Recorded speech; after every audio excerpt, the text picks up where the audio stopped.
This podcast is a member of WGPRN, WildGamesProductions.com.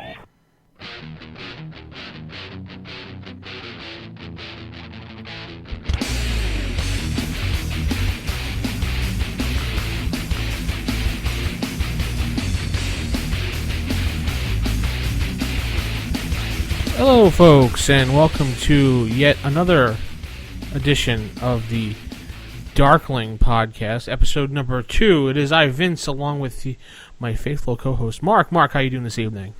I'm doing fantastic, Vince. I'm doing great. How are you? I'm just super and ducky and all those other things you can say they're stupid. But anyway, Dandy? Are you dandy? Is that how you say it over there, dandy? Yeah, fine and dandy. Yeah. Fine and dandy. All right. Anyway, as we just had our last show with Malcolm Shepard, and now we had a nice 3-hour-long big show for everybody. Apparently, everyone loved it. Yeah, 3 hours of major goodness. What more can a man ask for? That's right. And just in case if you're listening to the first time, going, "What the hell is this? What are these guys babbling about?" Well, the Darkling Podcast, which some people have missed in the forums, basically is about things in the community, things that you submit through us through voicemail, through email. If you have a project you're working on, you want to get it out there, we'll just throw it on the show here. We'll review it. We'll play your audio file, and you can send it through email, or you can post it on our forums. Forums you can get through darkerdays.tk, or our infamous email, Mark. That's darkerdaysradio@gmail.com. Don't add the pauses in. Mark just likes doing that for fun. That's all. Yeah. And anyway, we have a wonderful segment today from our one and only Beckett in the forums. Beckett submitted this a little while to us when he had some free time, and it's the book about the Book of Nod, his interpretation of the Book of Nod. So a really interesting take on that, and much as Matt Buffington took some aspects of Werewolf the Apocalypse and reskinned them for Werewolf the Forsaken, in Darkling number 2, Beckett is going to show us how you can take the Book of Nod and thrust it bodily into the new world of darkness and see what wonders it uncovers there. So we'll be back, and you take a listen to this, and then Mark and I will be back and do a little short discussion, and then we'll be out of here. So stay tuned, folks. You're listening to Darker Days Radio on WGPRN. Good evening, sire. It's Darth Beckett. I'm up here in Montreal looking into a rumor I've heard about your precious yellow manuscript, and I stumbled upon something you might find of interest. There's an entire Ghoul family cult centered around this manuscript, and they even kept it in the mansion's private chapel. I've heard some bits and pieces of it, but I've never actually seen a complete, or nearly complete, translation of the Book of Nod. Whatever those ghouls serve, though, they're still out for my blood, so here's a taste of what I've found so far. The Book of Nod is a heretical document from the long-buried old world. It diverges from the mortal story in Genesis, in that according to this, Cain loved his brother Abel, and offered him as a sacrifice not out of jealousy, but because he had nothing better to give. Cain is then cursed, transformed into a monster, and exiled into the land of Nod. The entire book, sometimes referred to as the Vampire Bible, places kindred history and its religions in a very different contrast. The manuscript opens with a small introductory chapter, explaining how the text is meant to be used, and goes into a bit of detail on how the researchers managed to locate and translate various portions of it. As a whole, the Book of Nod is a collection of fragments, Old Testament-like histories, part prophecy, part proverbs, wisdom, and philosophy, all pertaining to kindred society. The book has been attributed to Cain himself, Salat, his favorite grandchild, and to a few other sources, none of which could be verified. The first book, The Chronicles of Cain, gives an origin story for the kindred, beginning with Cain's murder and offering up his own brother, the first part of his joy. Subsequent curses restrict Cain from any sustenance save blood, made both sun and flame particularly harmful, and lastly, a curse on all of his spawn. As an interesting point of curiosity, according to this text, it is not in fact the murder, but rather Cain's pride, in refusing to believe he acted in any way wrongly, that brought down the full wrath of heaven. In his exile from humanity, Cain comes into the company of Lilith, his father's first wife. It is through her that he awakens the full potential of his new self, learning the disciplines of the blood and how far beyond mortal he has truly become. Without giving reason, Cain abandons Lilith shortly afterwards, possibly giving credence to the modern myth of Lilith as a matriarch of feminism. The text next speaks of it being simply called the Crone, which probably has a direct link to the modern covenant, and more on that later. Cain seeks out the Crone, whom some say is another guise of Lilith, hoping to glean her wisdom in winning the heart of a lover. The Crone tricks Cain into the blood bond, and he becomes her slave for a year and a day. Cain is forced to grant her the dark gift of it, but also his own blood, and the lives of his children for her experiments. Cain eventually builds up the will to resist her, and begs that she help him defeat one of his spawn that yearns for his life. The Crone then breaks off a branch of gopher wood, and fashions from it a stake, instructing Cain to plunge it into the creature's heart. Without hesitation, Cain, having tricked the Crone into bypassing the blood bond, stakes the Crone, and simply leaves her to die in the sun. It is later heavily implied that she somehow survives, and awaits Gehenna to repay both Cain and all kindred. The second book, The Chronicle of Shadows, is primarily a collection of wisdom and proverbs, advice for life as a kindred, and how to survive the political landscape of the damned. Some noteworthy advice that might be a foundation for the later Lex Talionis and traditions are things such as the dictates that kindred are never to get close to mortal religion, to be wary of other kindred's hospitality, and the wisdom in dealing with other clans. All in all, good advice, although somewhat problematic for the Lycaea Sanctum and the Invictus, as Cain instructs that all kindred guard their thralls as themselves, not using them as simple pawns and scapegoats. Those who serve are not only to be treated well, but offered the best of the Master's bounty. Book 3, The Chronicle of Secrets, is perhaps the most juicy and famous part. It goes into poetic detail of Gehenna, the final nights, when the eldest of the eldest will rise in hunger and feast upon their childhood, when Cain again walks the land as judge of all of his kind, and the reign of evil until the end of all that is. The Chronicle of Secrets presents specific, yet unknowable signs of the end times. The last daughter of Eve is a primary example when the snows consume the earth, and the sun gutters like a candle in the wind, and only then will there be born a woman, the last daughter of Eve. And in her there will be decided the fate of all, and you will not know this woman, except by the mark of the moon on her, and she will face treachery, hatred, and pain, but in her is the last hope. It is filled with all sorts of the end is nigh signs and portents, leading up to a terrible time for all mortals and kindred, as the last of the wild ones will leave this place, and the last of the moon beast will fight and fall. It also speaks of angels and dragons, moving shadows, and before the flood.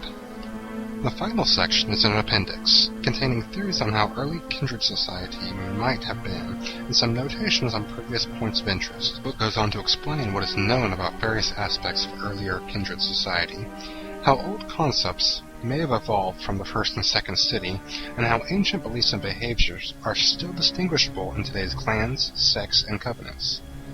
But what does it all mean, and more importantly, how is it of use to you?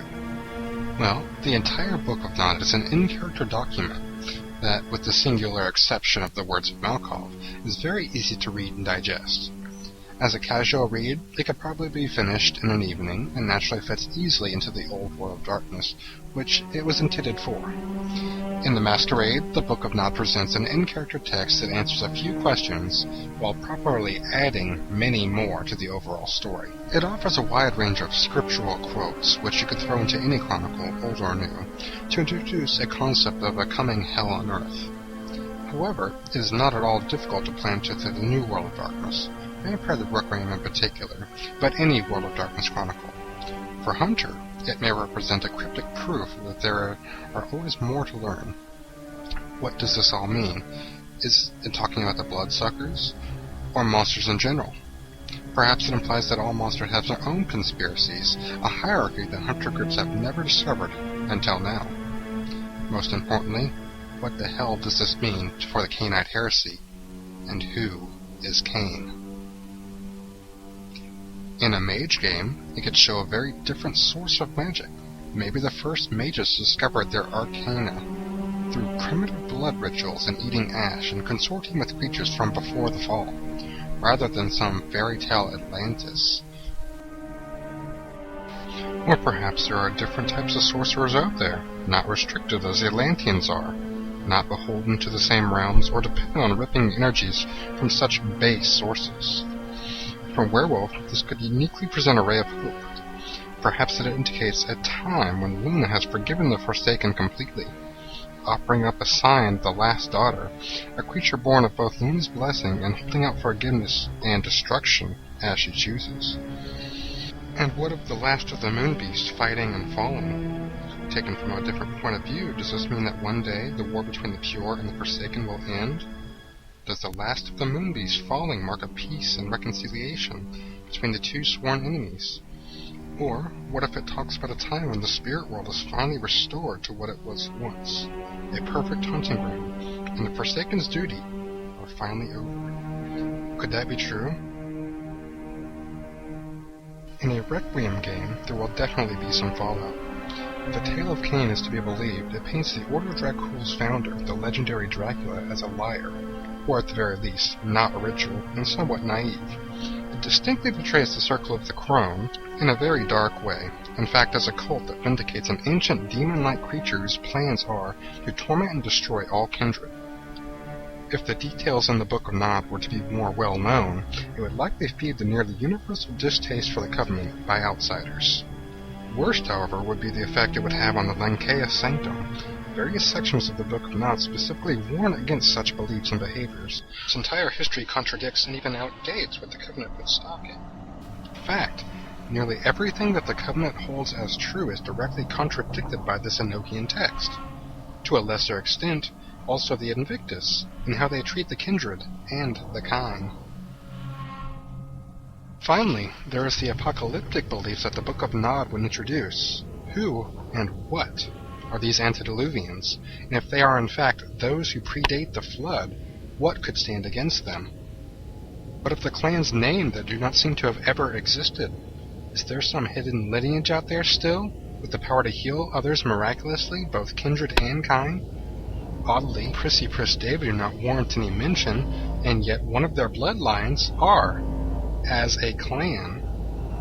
The Mekket also are not present, though a few possible clans might be indicative of them. Perhaps they are ancient hidden covenants or specialized bloodlines. Maybe they are just misrepresented as wizards or spirits or even something more strange. Parting words for those who might not believe.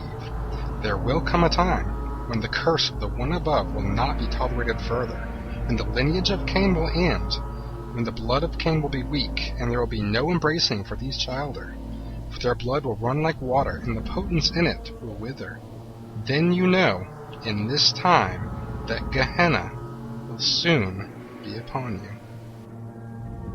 And lastly, just in case you may have missed it the first time, who is Cain? Sire, there you have it, the Book of Nod. Just remember, many boffins died to bring you this information. And my paycheck better be worth it. Well, folks, that was a wonderful segment. Thank you, Beckett. We appreciate that you sending that in. Mark, what did you think about the Book of Nod and Beckett's interpretation? Well, yeah, who is Cain? Absolutely, who is Cain?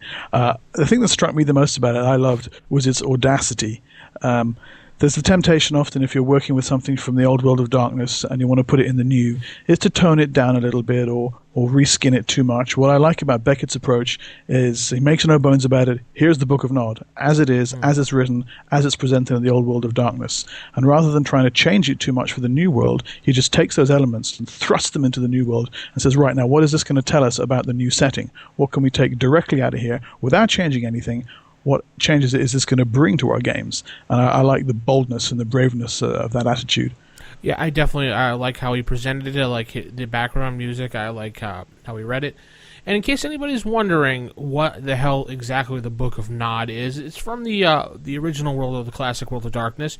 The Book of Nod basically was various texts attributed to Cain, like of the vampire race. It was basically like the Vampiric Bible, is what you can put it. It was a historical record, a cryptic book of philosophies. Only fragments were known to exist, and they never really fully put it all together, as far as I remember. Mark, you have anything to add to that you can remember?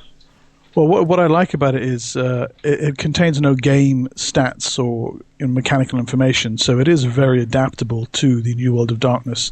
And I believe you can still buy the Book of Nod as a PDF. And what's even more interesting, if you find that angle interesting for your games, there were a number of other similar books made for Vampire. The Ersius Fragments was kind of a Dark Ages take on the Book of Nod. And there was also another one called the Revelations of the Dark Mother, which emphasize the whole Lilith aspects of it. So if you're using the Circle of the Crone in your modern games, that's another one to look at. Book of Nod, Ersius Fragments, and the Revelations of the Dark Mother, a kind of unholy trinity of vampiric scripture. Well, yes, definitely. You should pick up all these things if you could find. A lot of books are really hard to find. I know some people had said that they were kind of disappointed that Mark and I reviewed some things, and they're like, wow, well, that's a cool supplement. I wish I got that. Where do you find these things? Well, best thing I could say is I found a lot of stuff off Amazon. I've gone through Borders, book trader sites. There's a couple library back swap places. You can go on the forums and just say, I'm looking for these books and willing to trade. I don't know. Mark, how do you find your books when you need to find them? I get a lot of the out-of-print ones through eBay, and also there's a site called Noble Knight. Nobleknight, nobleknight.com. They're resellers of out-of-print and in-print game books, and they have a varying selection of old World of Darkness stuff. Gamers will sell their stuff on. Noble Knight will resell it on to people who want to buy it. So check out nobleknight.com, and you shouldn't be disappointed. And of course, there's also the PDF option at DriveThruRPG, which they have. I was just about to say they have just about everything you want. If you want PDF, I mean, it's not the best in the world, but it's better than not having nothing at all. Indeed. And I know I do have quite a bit of problem printing it off DriveThruRPG. I want to bring it to, say, FedEx or Kinko's or what we have. I've heard that's a problem in the States, eh? I hear reports that they're not too happy with it. Yeah, there's a whole big copyright issue going on over here in the States, and I had a big problem when I bought some stuff off of West End Games when they came back to business and they had some of their books. I bought the PDFs, brought it to the store, and they gave me a hassle. I had to go to Eric Gibson, the owner of the company. He had to write a letter, and I had to present it to them so they could print it. It was a pain in the ass. Eric says it's okay. Yeah, pretty much. It was like, oh, Eric, yeah, pretty much. So you can just print the stupid thing, all because of copyright and people stealing shit, and what Eddie Webb said in his blogcast. Anyway, so next show we will review. I believe we were going to do Demon the Return, or maybe. That's one on the cards. Absolutely, I think Demon the Return. Ivo Shandor is running that, isn't he? And he's one of our listeners and a member at our forums. So fair play to Ivo, and we'll take a look at your baby. Yes, and you can next episode of the Darker Days podcast. We'll be having an interview with David Hill Jr. That's a week from now. Yeah, a week from now we have our little thread up in the forums, and we've been throwing out the advertisements for it, and he'll come on the podcast and answer your questions, give his 2 cents, and then after that we'll have another Darkling, and then we'll have our own special show, which Mark dropped the bag on last show about a Halloween show. So we'll just leave it at that, and our website, darkerdays.tk, or wildgamesproductions.com, if you just want to check out some news on the front site. There's sometimes some things are posted up there. Or you can email us at, Mark? darkerdaysradio@gmail.com. Oh, no pause? Got to keep them guessing. Or you could follow me on Twitter, AlucardD20, or you can actually call me on Skype, AlucardD20, and you can leave a voice message if you just want to say, hey, this is whoever. I enjoy listening to Darker Days Radio, and we can play it on the show for you. I suggest just keeping your voicemails under 2 or 3 minutes. Not too long, because it's hard. We have a couple and we've got to catch up on, but we appreciate all the things you send in to us, Mark. Absolutely. And we'll get back to our regular show next week. So thanks for joining us this week, folks. All right. Have a good week.